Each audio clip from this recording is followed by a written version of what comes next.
Hai, saya Len dari Malaysia Attack. Wih. Hai, saya Len dari Malaysia Attack Center. Hari ini kita nak buat ini video, kita tunjukkan kita latest punya produk ACCELERATOR Spark 2. Apa maksudnya Spark 2?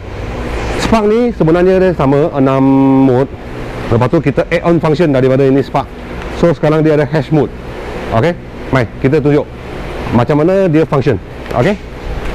Sekarang kita sudah siap pasang dalam ni Isuzu MU-X. Okey, function dia seperti biasa.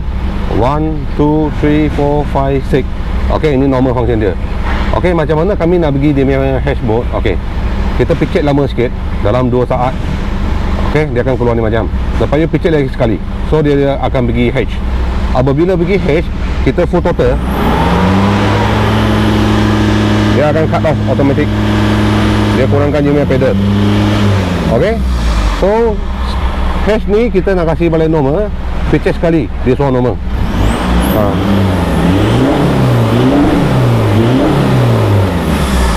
Okey. So function dia okey, kita maintain 1, 2, 3,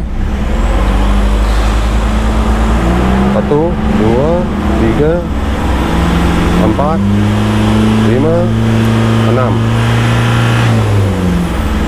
Okey, so kepada Spark 2 punya produk information dengan detail, sila hubungan kami atau kontak dengan kami punya tim service around Malaysia.